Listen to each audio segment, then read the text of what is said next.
שלום, קוראים לי מישל קנרק, אני בוגר מסלול עורב גולני, מחזור נובמבר 85. הקדטת הזאת מוקדשת לכל לוחמי חטיבת גולני.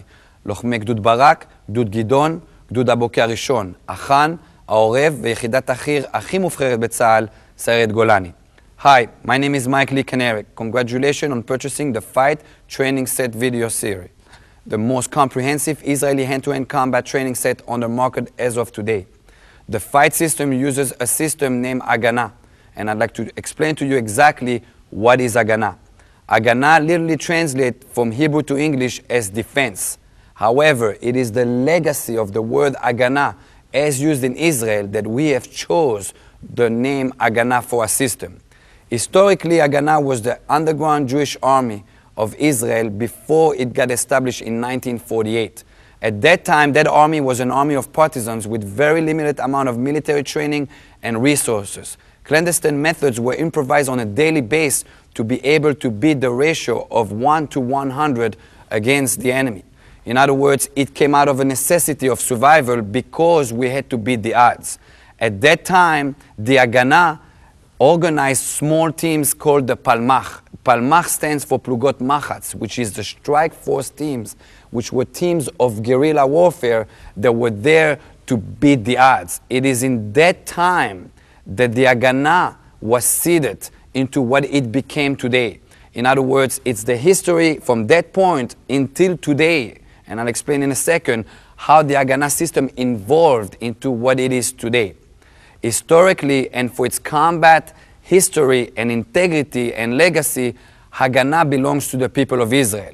Hagana belongs first and for all for the veterans of the IDF of each generation that fought each war of the freedom of Israel.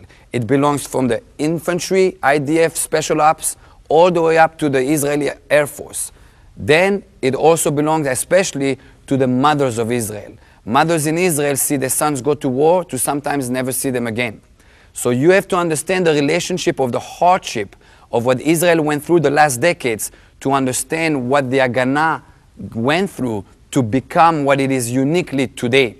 Agana stands with two H's, one in the beginning, one at the end. The first H in the beginning represents the hardship. In other words, that Agana was created out of hardship, in the hot zone, in the line of fire, so to speak. In other words, you have to understand that this is not something recreational. It's not a sports system that was created for entertainment. This was a need of survival. The second H stands for hardcore. You have to do everything we teach you hardcore. There is no place for weakness in combat. If you're weak for 1 second, mentally or physically, the enemy will take over. So the second H stands for hardcore. This is Agana. Welcome to our world. Components of Agana. Agana derives out of 4 different systems. 2 Israeli martial arts, Krav Maga and Hissardut, and 2 IDF military systems, Kapap and Lotar. We have carefully designed a curriculum that integrates all those 4 as one unique integrated defensive and fighting system, that one takes the best out of each element to make it a unique way for you to be able to defend yourself in an all-out violent attack.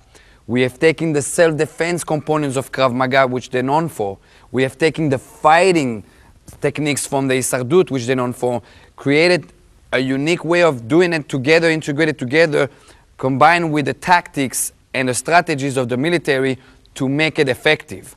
I have a guideline in the Agana system that's called the Wolf guideline. In Hebrew, Wolf is Zev. Zev, it's C-E-V. Each technique we do has to be combative. In other words, this technique that I'm going to teach you has to be proven in combat. In other words, it's combative in the sense of somebody before you already proven it works in combat. I don't want you to go into an encounter and say, is this going to work? Is this only a theory? No, it's combat proven. We already proven on the battlefield, in the streets in Israel, that it's proven. E stands for effective. The technique has to be effective. There are techniques that are very effective in Krav Maga. There are techniques that are very effective in Isardut. I really don't care where they came from. If they're effective, they got poured into the Agana system. Same thing happens with the Israeli tactics of the army. In other words, this is a modern society. There is going to be firearms, blades, this and that. We had to integrate those military tactics to make it complete. And finally, you got the V, which is for violence. The technique has to work on the violence. Only a violent technique will beat another violent technique. It's a reality. You cannot go around it. So taking the Krav Maga, taking the Isardut, taking the Kapap, taking the Lotar, that's what makes the Agana system so unique in the sense of its comprehensive, complete system to prepare you to survive a complete violent attack. Now, what exactly is Krav Maga? Krav Maga is the self-defense style of Israel. It stands for combat contact. As Krav Maga evolved in the civilian world of Israel, it became the self-defense style of Israel. What is Isardut? Isardut stands for survival. It is the fighting style of Israel. In Israel, everybody that does survival Isardut, it's more of a fighting style. There's competition in survival Isardut versus in Krav Maga, there is no competition because they concentrate on self-defense. So what we did is we took the best element of Krav Maga, we took the best element of Isardut and combined them together to complement each other. In other words, they complete each other. And we have did that in a unique way of integration of the defensive with the fighting. Then comes Kapap and Lotar. Kapap Lotar makes this possible. In other words, we are giving you kind of like a special ammo with the Kapap and Lotar. If you only do Krav Maga and you only do Isardut, it's okay, it's good. It's already proven that it's good. But the Kapap and the Lotar is going to supercharge it. In other words, it's going to give you that edge in the encounter. We're going to give you objectives. We're going to give you point of references. We're going to make you think how special ops in the Israeli army think. We're going to give you a plan versus you don't know where you're going with this. And that's where the Kapap and the Lotar walks in. Now, Kapap is known for its hand-to-hand combat because in the history of the Israeli Defense Force, Kapap was first. So it's more the hand-to-hand combat and a lot of knife techniques. Lotar in the Agana system introduces our practitioner to firearms training. What do I do after I take that firearm out of his hand? Now I have to defend myself with it. Lotar stands for Lohama beterror. Lohama beterror in Hebrew means counterterrorism. So we are giving you a complete different level here. We're taking you to kind of the behind the scenes of the IDF special ops and giving you an access to how they do it in Israel in the high hands units, not only on a civilian level. So Agana combines all those four and it will give you a chance to be there last standing when the reality hits you and when everything comes at you at full force with a full intention. When somebody attacks you, they're not going to be nice. In other words, that's going to come at you like a fireball. So all those four combined together is what makes the Agana system unique and what makes it that we'll be able to program you with you building a true confidence that you can defend yourself because you trust the system from A to Z.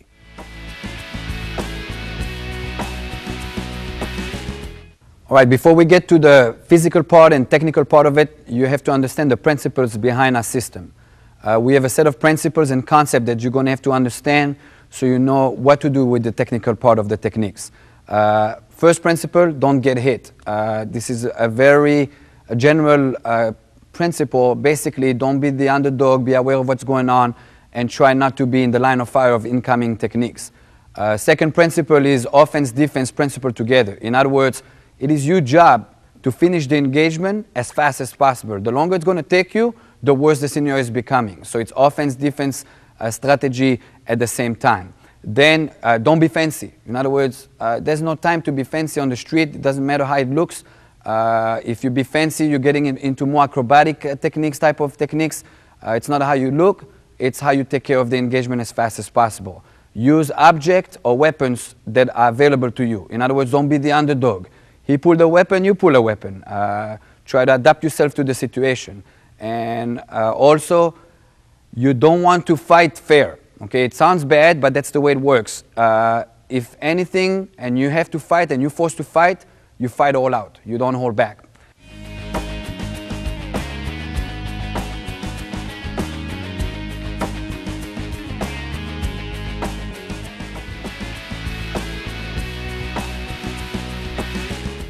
That brings us to concepts. Okay, first concept is you have to overwhelm your opponent. Okay, a lot of times people say in a fight, the first one that wins is the first one who gets the first shot. Wrong. It's the first one who overwhelms the other side. That will be done by overlapping your techniques. You never give him a chance to recoup from the technique that you just delivered. You short circuit his mental and aspect of the fight. In other words, as long as you overlap your techniques, he's got to stay on defense. Number 3, you want to always keeping off leverage, what I call keeping off balance.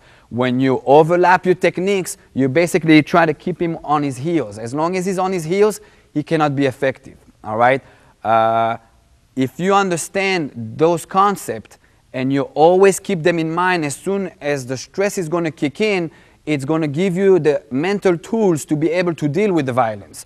A lot of people decompose under a violent situation because they're overwhelmed with the stress of it. You have to understand that the name of the game is to overwhelm the person that attacked you. Now, he has the upper hand to begin with because he attacked you. So he's the first one who engaged. You have to switch that within your techniques that are overlapping one after the other.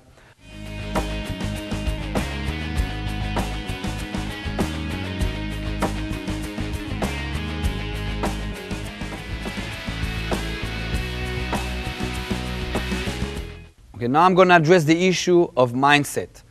When you've been attacked by somebody, right at the beginning of the engagement, you need to be able to tune in into a mindset that you decide that you will not be the victim. A lot of people decompose. In other words, they get hit one time and they become defensive. If anything, you getting hit has to fire you up into being more aggressive. The mindset dictates where you're going to be within the next step in the engagement. There's only 2 parts in a fight, a predator and a victim. It's your job to tune in that you become the predator, even if you did not start the fight. Okay? You don't have to start the fight to become a predator. In other words, you need to decide to begin with, I'm not going to be a victim, and the only way you're going to do that if you switch it over. In other words, if you victimize the other side, and that will be done by thinking like a predator.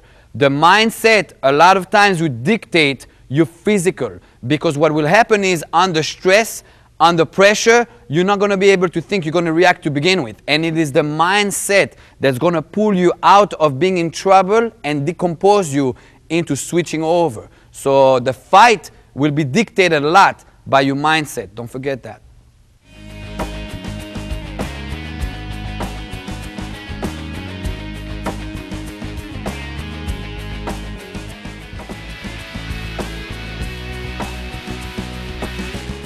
All right, that also brings us to targets.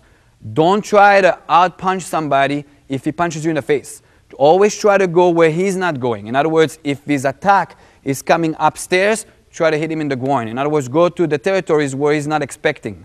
You want to hit, as a system, things that are vulnerable. You want to hit the eyes. You want to hit the groin. You want to hit the throat. You want to hit the joints.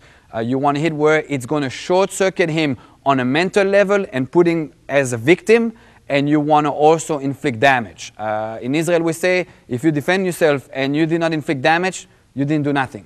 You have to learn to damage your opponent to the point that he is no longer a threat to you. All right? Counterattacks. Counterattacks, when you attack, you keep attacking and attacking and attacking. We say in our system, what do you do after you're done attacking? Absolutely nothing. I never stopped attacking. That brings us to techniques. The first thing you're going to have to cover is the fighting stance. We only have 2 fighting stances for this level of training the fight. One is the neutral stance, which was I considered self-defense stance, and one is your fighting stance, which I considered hand-to-hand combat stance.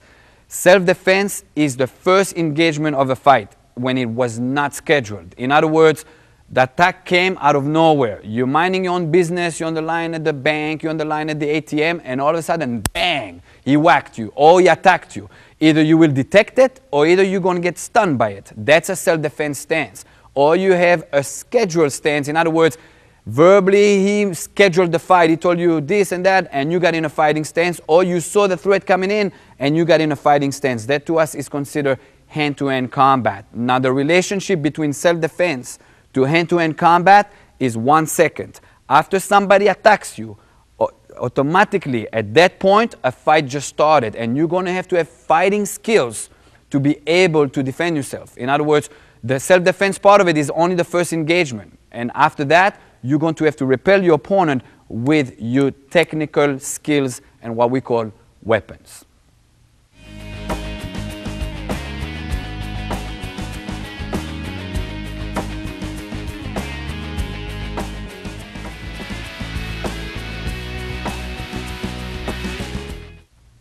All right, that brings us to stance. The first stance is the neutral stance. If you're a civilian, neutral stance will be basically standing, just minding your own business. If you're law enforcement, you will automatically be in your interview stance, and since you're law enforcement, you know what that is. If you're military, then you will be in your deployment stance. That is your neutral stance. Here comes the hand-to-hand combat stance. Now, what you're going to do in the hand combat stance is always go forward. Okay, in our system, in Agana, you always go forward. I don't go backward. Something happens, he's telling me he's going to be violent, I'm going to go forward. That tells him psychology-wise, I'm not scared of you, I'm getting closer to you, and I'm not intimidated. Therefore, he's going to start psychology, either subconsciously or consciously, know that I'm taking charge of that fight. Okay, what you're going to do is you're going to take a walking step. I'm taking a walking step because I've been working on my life and it's instinctive. Any step that's bigger or smaller, you're going to have to think about it. Under violence attack, I don't want to think, I want to react. So I'm taking a walking step. I'm going to raise my rear heel. My hands are going to come up and stay vertical. If I open my thumbs, I should be able to touch my cheekbones and I relax my hands. I do not crunch my hands. If I crunch my hands, automatically I'm retracting my muscle system, therefore it's going to slow me down. I want to stay completely relaxed. The reason why your hands are up here is to protect your throat. A lot of people have a misconception, I'm protecting my face.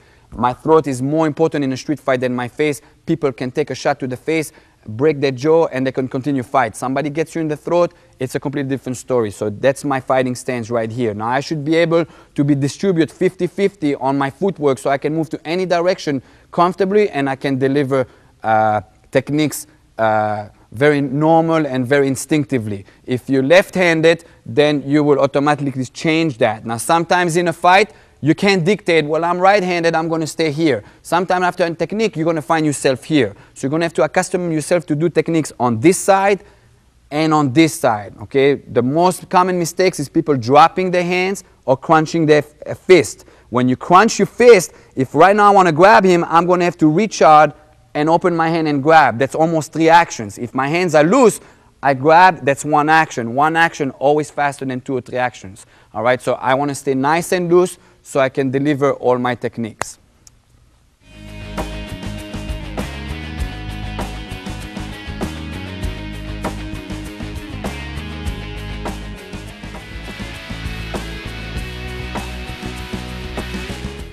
I'm going to explain now and address the leads into the fighting stance. If you in a hand-to-hand combat situation, in other words, you do not have a weapon, regardless of what your attacker has, and sometimes you don't even know he has a knife or a gun to begin with. If you know that you're not going to deploy a knife or a gun, I want you to lead, if you're right-handed, with your left side. So your front will be defensive and your rear will be offensive. If you're left-handed, automatically that changes. In other words, you'll have your right side up front for defensive purposes and your strong side in the back. That is done so your front is defensive and your rear is the delivery and it's got power behind it to be able to back up your technique.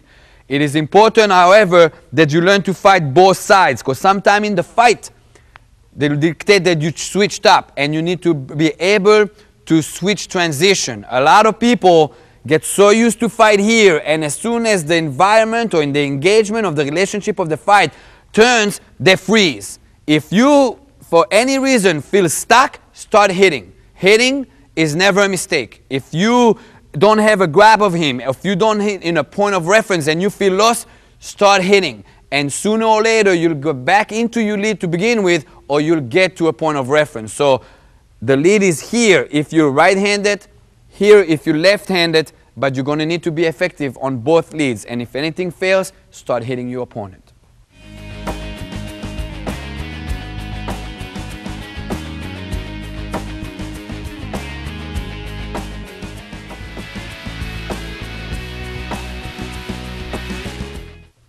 All right, that brings us to weapons. As soon as you assume your fighting stance, you can deliver weapons. Your body has to become a weapon of itself. It is always better that you can deploy a weapon, knife, gun. In the army, of course, you got rifles, but your body has to produce weapons. Okay, that will be done by parts of your body. I'm going to cover weapons, my hands, my elbows, my knees, my feet, my head, my shoulders. Every part of your body can become a weapon, and you have to be aware of that. The more you develop your weapons, the more tools you have to fight in the fight. The more tools you have, the more options you have, therefore you'll have better strategies behind it.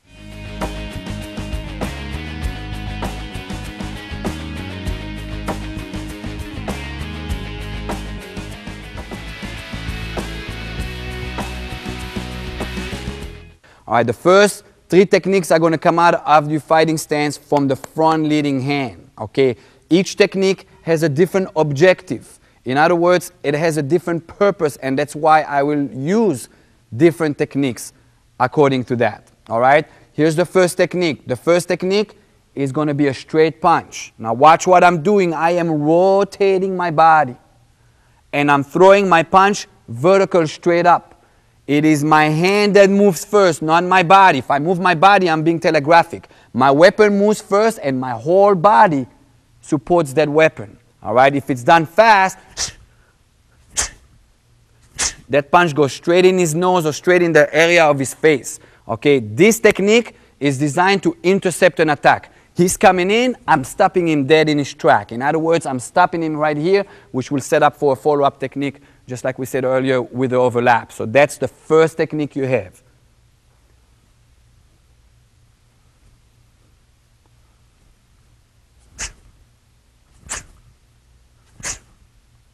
Let me give you a side view of that.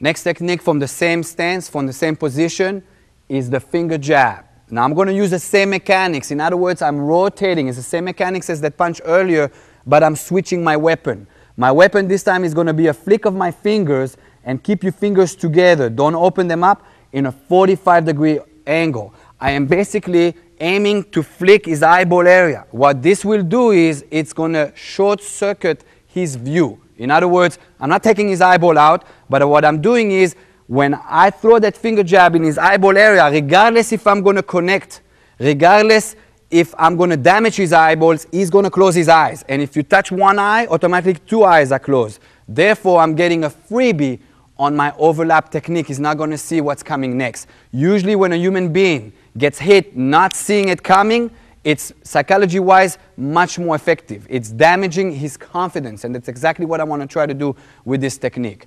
All right, so here we go with a finger jab. It goes straight mechanics. I am rotating so I can find myself at the longest range that I can. The fingers are flicking 45-degree angle up into his eyeball area.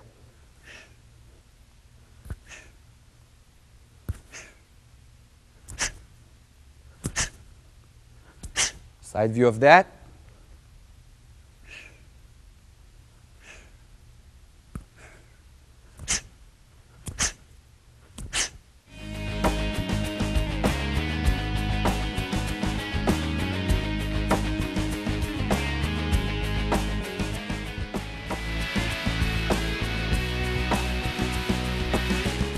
Third technique out of this position and front hand is the shot to the throat.